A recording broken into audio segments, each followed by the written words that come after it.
I spent $9,000 on sister's wedding, and she said it was cheap and called me selfish. I got angry and took all the money that they got a gift, and now look. They are going crazy.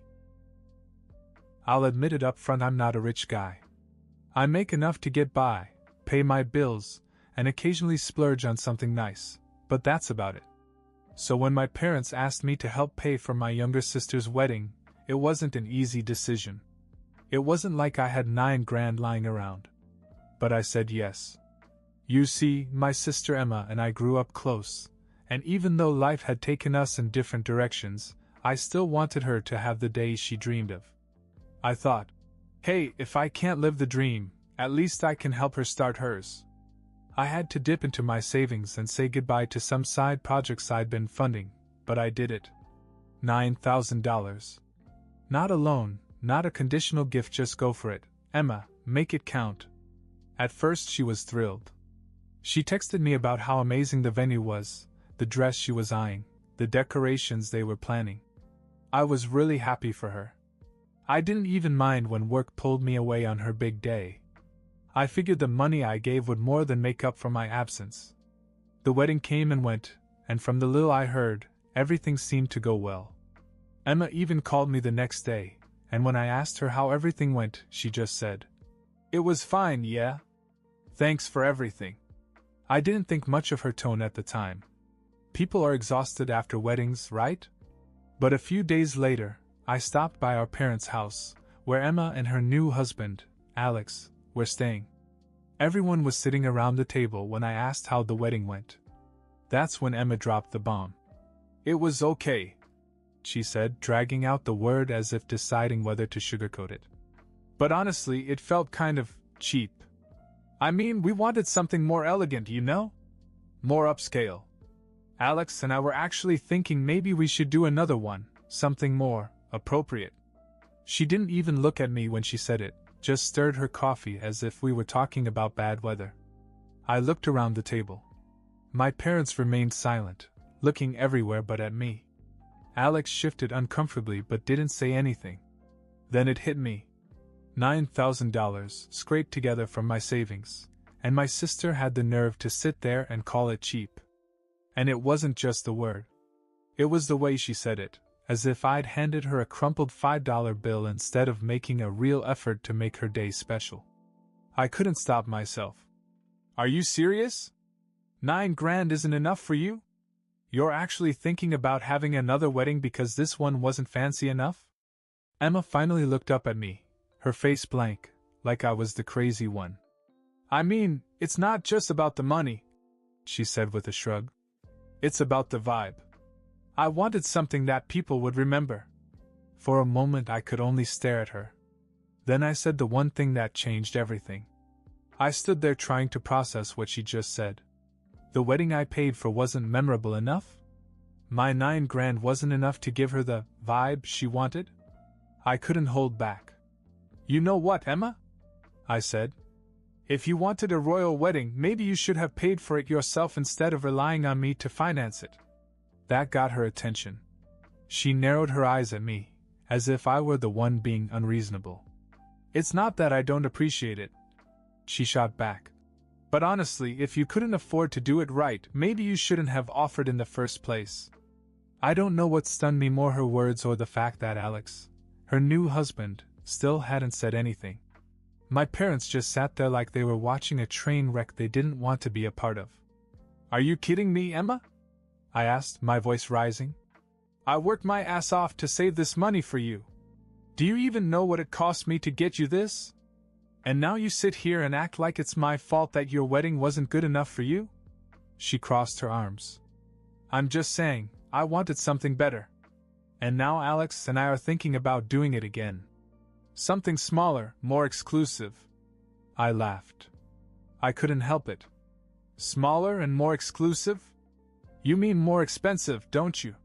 She didn't answer, but her expression told me everything I needed to know. Then Alex finally spoke. "Emma, maybe we should dash." "No, Alex." She cut him off, her voice firm. "I'm just being honest. I didn't say anything before because I didn't want to hurt his feelings, but since he asked..." That was it. I'd reached my limit. You know what, Emma? You're right. You're just being honest. So let me be honest with you, you don't deserve the help you've been getting. If $9,000 isn't good enough for you, maybe you should give it back. The room fell silent. Emma blinked, surprised. What are you talking about? I mean exactly what I said, I replied. If my money wasn't enough to make you happy, why don't you give it back? Or better yet, how about you give me all the money you got as a wedding present? That should cover the moral compensation for me wasting my life savings on someone who clearly doesn't appreciate it. My dad opened his mouth to say something, but my mom nudged him and he remained silent. Alex looked like he wanted to melt into the ground. Emma just stared at me, her jaw clenching. You're being ridiculous, she said. Am I? I asked. Because I don't think I am. I think I'm finally seeing you for what you are, ungrateful and selfish. So what's it going to be? Are you going to give me my money back, or are you going to prove me right? She looked at Alex, clearly expecting him to back her up. But he just rubbed his neck and avoided her gaze. Then she realized she was on her own. After a long pause, she sighed and said, Fine. If that's what you want, I'll give it back. She left the room and returned a few minutes later with a small stack of envelopes. Here, she said, setting them on the table. This is all the money we got as gifts. It's more than what you gave, so consider it even. I didn't even look at the envelopes. I just picked them up, put them in my bag, and said, Thank you. Now we're done. And then I walked out the door. I thought walking out of my parents' house with that stack of envelopes was the end of it. I really did. But I should have known better. Emma wasn't the type to let things slide. The first sign came the very next day. My phone buzzed, and there it was, a text from Emma. Hey, I need you to bring the money back. Alex and I have bills to pay and it's not fair for you to take it all. I laughed out loud when I read it. Not fair? Was she serious? I didn't even bother to answer. A few hours later, my dad called. Hey, can we talk? He said. I could hear the weariness in his voice. Let me guess, I said. Emma called you about the money. She's upset, he admitted. She says you're overreacting. Overreacting? I shot back. Dad, she called the wedding I paid for cheap and basically told me I should have spent more. Now she wants me to give the money back? She's lucky I didn't lose it all. He sighed. Look, I'm not saying she was right. I'm just saying maybe you should have handled it differently. That's the problem, Dad, I said. This isn't just about the wedding. Emma's always been like this. There was a pause. What do you mean? He asked. And that's when I started listing examples. Remember when I got my first car? I asked. That old Honda I saved up for? Yeah, he said slowly. Remember what Emma did a week after I got it? She asked if she could borrow it to go to the mall, and when I said no, she took the spare key and drove it anyway. She came back with a dent in the side and told me I shouldn't have parked so close to other cars. Dad was quiet, so I continued. Or how about the time I saved up to buy Mom that necklace for her birthday? Emma found out and convinced me to give her half the money so she could buy Mom something, too.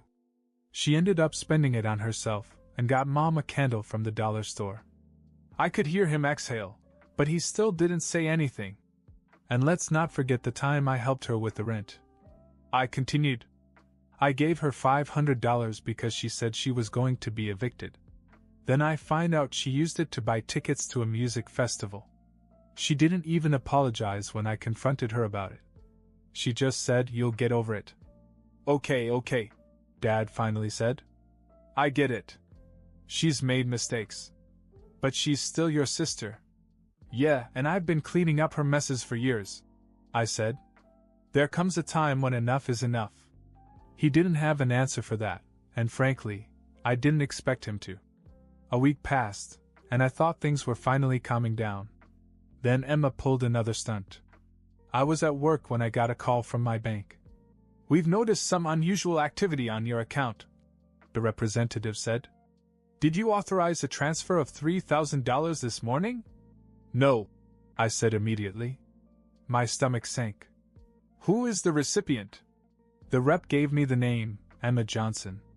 She'd used the account information from when I sent her money for the wedding to pull a fast one. I couldn't believe it. I felt the heat rise in my chest as I told the bank to block the transfer and close my account. I called Emma as soon as I got off the phone. She didn't even deny it. Well, you took our wedding money, she said, as if that justified it. I just thought I'd take what I deserved. You deserve? I shouted. Emma, that money was given to you and Alex as a gift, and you gave it to me to make up for what you said. Now you think you can just steal it from me? It's not stealing, she argued. It's just being fair. I hung up before I said something I couldn't take back. After Emma's stunt with the bank, I knew I had to draw the line. For years, I'd let her get away with her selfishness because she was my sister. I'd always thought, family comes first. But this wasn't just about family anymore, it was about boundaries, respect, and her complete disregard for both. I spent a day stewing over this before deciding on my next move. I called her that night. Emma, I said, getting right to the point. What you did with my bank account was illegal. It's fraud. Oh, come on, she scoffed.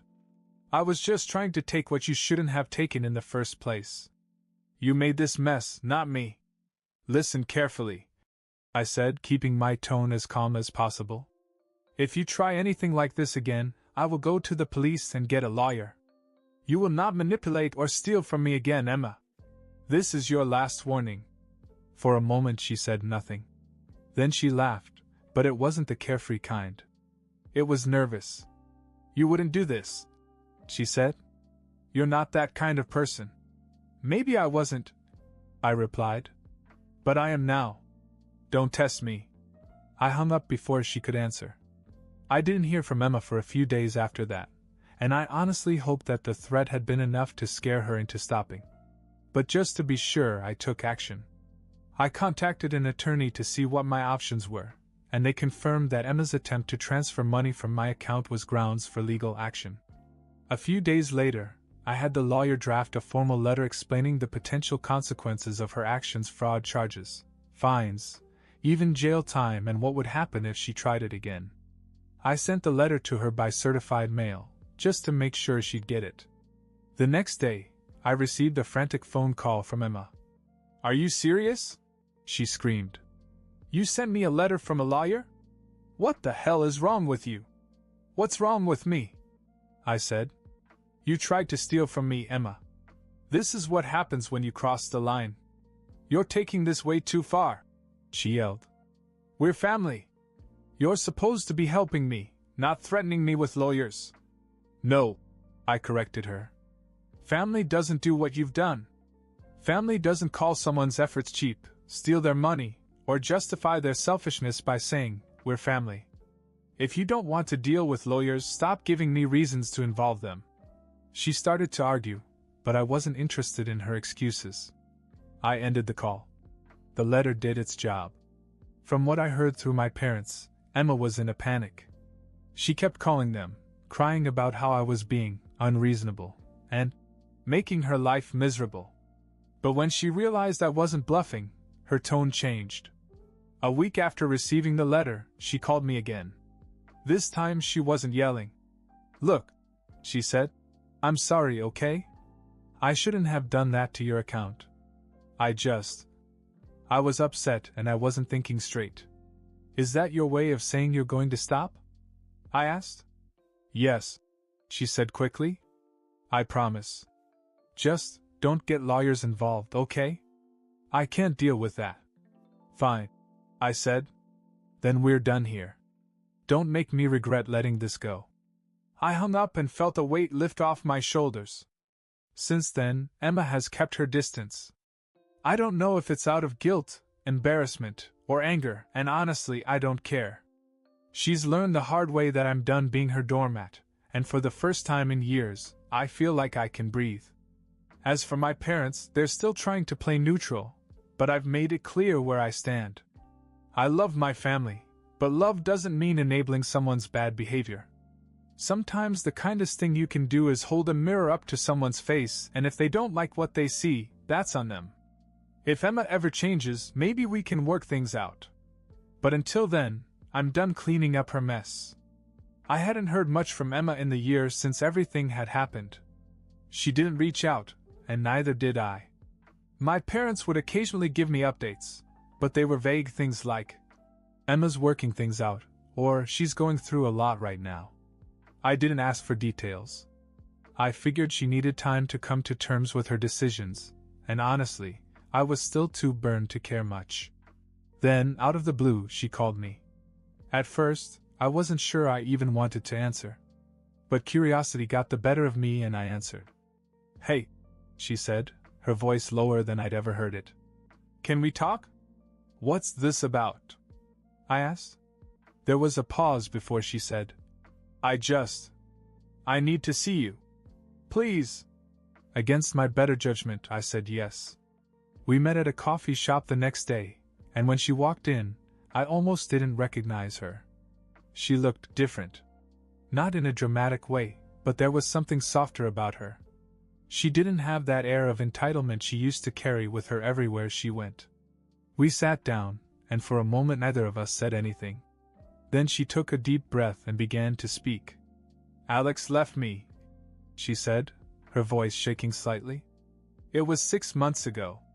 He said he couldn't take it anymore, that I'd never be happy, no matter what he did. And he's right. I wasn't. I always wanted more, and it wasn't fair to him. I didn't say anything. I just listened. I've been thinking a lot since he left." She continued. "About him, about us, about everything. And I realized, I have been a terrible sister to you. I was selfish, and I took advantage of you, and I didn't appreciate anything you did for me." She looked down at her hands, twisting a napkin nervously. "I lost my marriage because I couldn't see what I had until it was gone," she said. "And I lost my brother for the same reason. I don't want to keep losing people I care about. I'm sorry, okay? For everything. The wedding, the money, everything. I want us to be okay again. Can we forget this and start over?" I leaned back in my chair and took it all in. Part of me wanted to tell her that an apology didn't erase the past, that forgiveness wasn't that easy. But looking at her, I could tell that she was sincere. For the first time in years, she wasn't making excuses or deflecting blame. She took responsibility. "I will not forget this," I finally said. "But I can forgive you. If you're serious about changing, I'm willing to give you another chance." Her shoulders slumped in relief. "Thank you," she said. We talked for a while after that. She told me about the therapy she'd been going to, how she was working on being more grateful and less materialistic. I told her that I was proud of her for taking these steps, but that rebuilding trust would take time. When we said goodbye, it felt different, lighter, like a weight had been lifted. I don't know what the future holds for our relationship, but for the first time in a long time, I have hope. Sometimes people surprise you. Sometimes they change.